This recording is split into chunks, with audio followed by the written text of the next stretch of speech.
basically a building is divided into like two sections. Okay. Everything from like this side of the building on the left is drum heads. Everything on the other side is more like world percussion, drum products. Okay. So we're starting with drum heads. The flesh hoop for all the drum heads come in large aluminum coils like that one. So what we do is the different types of aluminum have different widths, different thicknesses for like a batter head or a bass head, concert bass head, okay. whatever. And they have different hardnesses too for like the marching heads that have Kevlar. Right, because yeah, those have to be super strong heads, right. Exactly. So what we do is we take that large coil, we run it through a number of other roll forming processes, and it rolls it up into like a big coil, like a slinky almost. Okay. Okay? So that once that coil gets high enough, he'll probably make about 30 or 40 hoops. Then he takes it to that saw, which is a mandrel like your drum shell OD, right? Right. But that's plus like a 32nd of an inch, so you have clearance for the head. I gotcha. So that mandrel just makes sure that that flesh hoop is always going to go over your bearing edge. So that's what he checks. So he takes that large coil, he then cuts it into individual hoops. Okay. And then from that point, they get welded together, which I'll show you now. Now, is each one making a different size hoop? Each machine makes a different size, or yes. they all kind of ran? Okay. Yeah, different sizes and different types. So this was the coil that it made previously. Right. Now all we're going to do is drop that coil down and weld the seam. So that's all these machines do basically the same thing, different diameters, right? And how many hoops do they make a day? Huge amounts, I imagine. Yeah, over 10,000. 10,000, wow, yeah. Okay, that's a lot, yeah. Yeah, we make quite a number of drum heads. So what happens here is the machine doesn't really know if it's doing a 8, a 10, or 12. It just knows that the joint's at the bottom. Gotcha, right? yeah. So what they have to put it on just the right way. They have to put it on just the right way. So it's got a laser alignment there, so it aligns that joint just in the right place. And as it goes around, it sort of ramps up the heat in stages. And if you walk around over here, so it sort of ramps up the heat so it doesn't get it too hot. And then this is a surface pyrometer there, so that measures the temperature right at the joint. So there's a range. So if it's too hot, it'll sort of distort the hoop. Yeah. And if it's too cold, it won't weld it properly. So the machine, if it doesn't know that it's within those parameters, it'll shut itself down and say, hey, there's something wrong. And so at the end, after the weld, we hit some air and water, cools it down. It's kind of the slow ramp down process, just to ramp up. And then the machine takes that hoop and drops it on a tree. So then the operator obviously doesn't have to unload it. Gotcha. Yeah. Now, when did they start being made this way? I imagine back in the day there was probably a person welding that seam back in the day. Individually, yeah. every person was doing it individually. Probably about 25 years ago. Oh, okay, not that long ago then. Yeah. So this basically is what we call a hoop washer. Okay. It's like your car washing that has a suds, a rinse, and a blow dry. Okay. Generally, you can see some like foam in here. Right. You can see rinse in here. And then it comes out, we dry them. So it really seems like sort of a mundane thing, but if there's any residual oil or if the hoop is not clean, the resin's not going to bind to it. Gotcha. We mainly use Mylar, which is a DuPont product, and we buy them in these massive rolls, 3,000 pounds. They're sheeted out on this to where they're large squares basically, or large rectangles. So whatever the shop schedule is for that day, they'll usually have a part number up on the screen, and they'll show the yield. So obviously we're cutting circles from squares, so you're gonna have some drop off, right? So that picture up there just shows them that's the best yield we're gonna get. So they'll sheet these out. So they'll take that roll and make large rectangles out of it, then they'll stack them. And depending on the film thickness, it could be a 5 mil, or 10 mil, or 14 mil, they'll get a certain stack, and then he'll take a steel rule die and put it on there and die cut about 50 pieces at one time. I gotcha. Oh, it's a big old giant pressure It's thing. a massive 50-ton press. Yeah. You know? But so what these machines over here do, they put all these little punched holes in there.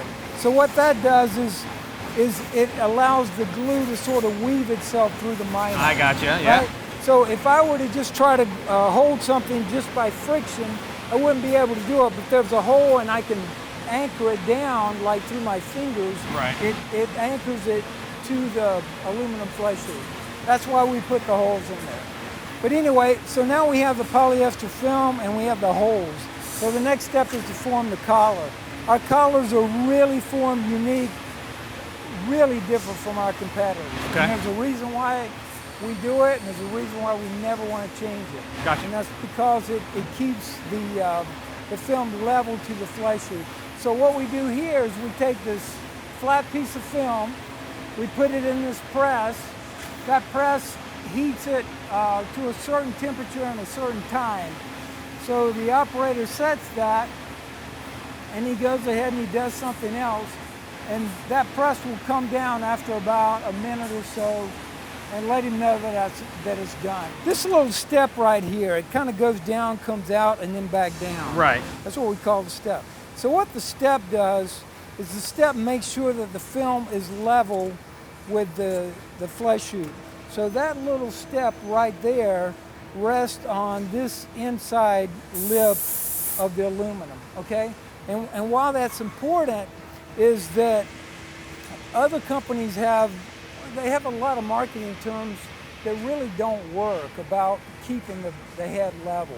This is a very simple way of keeping the head level, right? So the bottom portion is sort of suspended in here so it never touches the bottom. And if you look at the bottom of a hoop, the bottom of the hoop is radius. So even if that film could come and sit in the bottom, there would never be a level spot because that skirt sort of wants to kick in or out, and you have little pleats there. Right. So the only way to do it is to have it rest on that edge right there. And so that makes sure that when you look across the plane of the head, the flat surface of the head, that is going to be level with the flesh hoop. And why is that important? Well, if the film is, let's say, flat, but it's not level, that's two really different things. The film can be flat, but if you put the flesh hoop on a drum and the flesh hoop is not level, okay, then you're not going to be able to tune it, right? Because the thing is just going to sit. When you put it on the shell, it's not going to sit level. Right. Just a simple way of doing it, okay? And this all happens before it gets glued. Yeah. Okay. Right. So this is the actual pouring process, where we take a two-part resin system, and we dispense it through this static tube. On the back side there, again, the operator doesn't really have to think about it. She punches in the part number. Right, and it does it for you. And so what it does is there's a lot of things that you can't see with this, but we make our own machinery.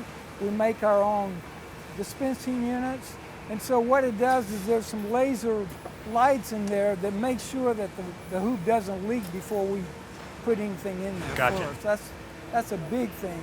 And the second thing it does is you can kind of see it floating up and down. So as it fills, it doesn't just stay there and drag a bunch of adhesive and get it distorted, right?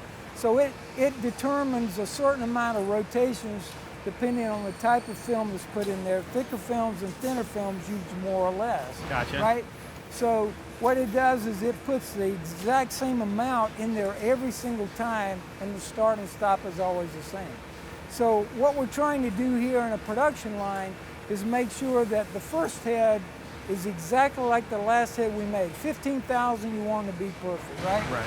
You don't want to have more glue on one side than the other or spilling out or any of that kind of thing. Gotcha. So it just, again, it sort of seems like a very, very simple process, but to make it happen and make it happen constantly throughout the course of the day, you know, takes good engineering. Sure. So when you feel these, you can feel some heat on them.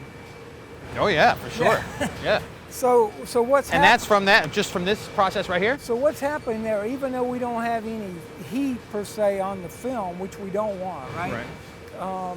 What we do here is that two-part resin system doesn't like each other, so it reacts by creating a certain amount of exotherm. Okay. So another really critical point here is this exotherm can't be too high or else it'll distort the color of the film. So you have to keep that low, right? But you want the conveyor speed and the production line to be able to do as many as possible. So by the time these heads get down here, they're not sticky, we can stack them. They're not totally cured yet, okay, but they're pretty much ready to take to the next level. Gotcha. Right? So that's, again, another part of the process. And different resin systems react differently to thinner films, black films, and white films. Okay. So all that's taken into account with all these rigs. Right. And so, like I said, the operator basically punches in the part number and they don't have to think about it. It does it, does what it's supposed to do. Sure. And here, that printer there, she's putting the actual part number and some information on the hoop there. These are the various forming dies that we use. Could be base heads, could be batter, could sure, be whatever. What's the biggest head? Is it 26 still the biggest, or is it bigger than that now? Yeah, well, we make custom, 10-foot diameter heads. Oh, okay. So, so whatever it takes, right? Yeah. You'll see them. We make the big Texas Tech heads, Purdue 9-footers. Oh, so big college like bass drum things. I got you. Yeah. All that's done over here in the next area I'll show you. This is our custom timpani head. So the difference over here is that everything is done by hand. Okay. You've got a lot of very specific dies, like in Europe, you have a lot of old style timpani that has really odd dimensions. Most of the time they're metric. And if someone has a Egyptian Doombeck they want a custom head made for, they send us a drum and we'll do it. We'll make a custom head. All right. I mean, it takes a long time to get it done, but we can do it. And okay. we can do it whatever type of film they want. So what they do here with the timpani heads is we have a lot of different kinds of insert rings. We have an aluminum insert ring. We have 2 different types of steel insert rings. So they put these insert rings in here. I'll show you some more down here. This is a low steel insert ring, this black one. That's a high insert ring. You can see more of the black coming from it. Sure. These are the aluminum insert rings. So they all have a different purpose and a different sound depending on the type of drum that's going on or depending on the type of counter hoop. Okay. So that's pretty much what these guys do here all the time. There's a big wooden die you see for like a 9-foot drum head. So nice. We'll take that film and lay it out. We'll cut it out. We have a couple CNC machines and we'll cut it all out and do it. But these guys still put those together by hand. They form it by hand, and it's a cool place to hang out. Sure. You can, just look at some of the stuff that they have to deal with. So all of these cuts are by hand too? No. Those are actually done with a cutting die similar to okay. Right. But some of them, depending on the volume, if there's a lot of volume, we'll get a die. If it's just a 1 or 2, we have a machine over here that'll actually, it's like a X-Acto blades on steroids. Okay. You make a program and it'll cut it out. Gotcha. And it's perfect. All right, so our coated drum heads. And this is sort of like the step, and here, now that I've shown it to you, you can sort of see there it is, right? And you can see how it mates perfectly with the bottom. So when you look at the head when it comes out, everything is perfectly flat, right? The film is perfectly flat with the flesh hoop. It's not higher or lower on one side than the other. And then the resin system is just below that, right? Okay. So that's what we want. So with the coating process, we want the coating process to be even if we put an 8-inch drum head on here or a 24 or a 40, right? So the way it works is we have this conveyor system here, is like an X and a Y. So this is the Y that is at a constant speed. The spray head that's in there, it sprays this sort of coating that we, like flocking a Christmas tree almost, right? It's rough type of coating. So it goes back and forth sort of in the X direction at a certain speed, okay? So as this is coming in this direction, that's going back and forth with the overlap. And so what that does is, it doesn't matter if I put a 40-inch head or an 8 or 14, the coating thickness is going to be the same on all those heads. And that's what you want when you have a drum set. You've got a 10, 12, and a 16. You don't want more or less coating on one side than the other, right? You want it to all be the same. Totally. Simple conveyor system with a rough coat on there. You know, no silk screens, none of the other kind of gizmo things that people talk about, which don't really give you the same result. You don't get the same roughness, you don't get the same sound.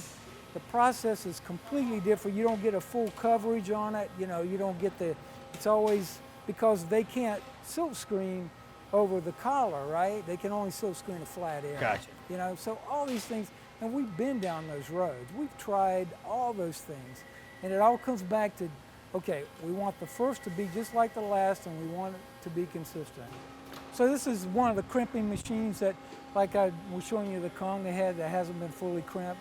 So these still have the higher leg on here. And so what we're doing is we're coming back, and she just did her last one. So what we do is we have this higher leg on here. Feel how beefy that hoop is. That's for the marching heads that take so much tension. Sure.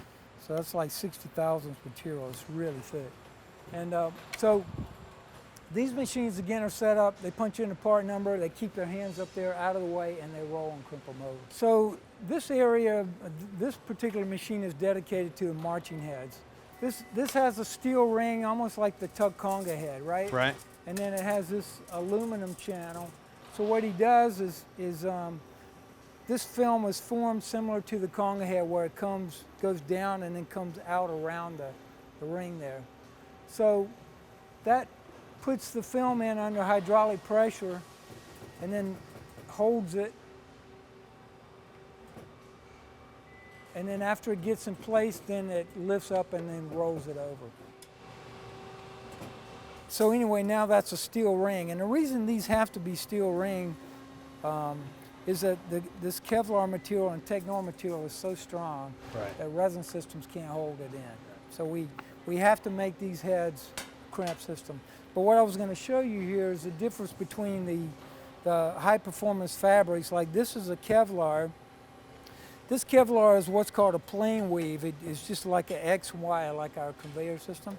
This is more of like a herringbone weave, like your jeans are made from, or like herringbone is like a twill, but it's like a twill woven fabric. So what the twill woven fabric does is that when they tension these heads down so tight in the marching world, it gives you a little bit more bounce. And you know that it's like a little more or less air in a basketball. When you get to that point where you've got these incredibly articulate, you've got 12 guys playing these incredibly articulate passages. Right. And they want it to sound like one person. And the only way to get that is to have these things like really, really tight. But when you play on that drum all day, you know, all that energy goes into your hands, and it hurts after a while. So we found that this particular weave actually has a certain give, and you don't get that vibration back in your fingers or whatever. Yeah. And so that's why this head is so popular. I mean, it has a great feel and a great sound, and it's been like that for years. The way that our system works is once the heads have been made and they go through QC, they have this part number. And then we have like a shop schedule that says, okay, I want you to put 100 of these, this part number on this shelf number. And then the next schedule that goes out, the shipping, says, I want you to take 50 of those part numbers that are on that shelf, and I want you to screen Gretsch on it. And then the other 50, I want you to put Ludwig on. Right. And you know, and then these 100 are going to go to a Remo head or be in a box and whatever. So we make a lot of similar products as OEM, original equipment, right? And that's how it's done. So I'll show you the silk screen and stamping. Okay. So here's what I was saying, like the Gretsch. So this is a standard a P3 head that we make, and then we'll put the Gretsch Permatone logo on it. Right. And then the OEMs differ in that what they want is when they receive this, they want a stack of heads that they just put right on their drum. Right. They don't want it boxed, they don't want to pay for the packaging, they don't want any of that. Whereas a Remo head that goes to a dealer he wants all the packaging, all the labels, all the stuff. Sure. So that's, like I said, how it sort of gets segregated in these areas. So we do silk screening, we do pad printing, we do regular type of stamps, variety of things. You can see them over here. These are going for Adam's concert, Sure. Timpani, Yamaha, you know, obviously some kind of drum corps thing there. Sure. So we do, in the old days, when we had a facility in North Hollywood,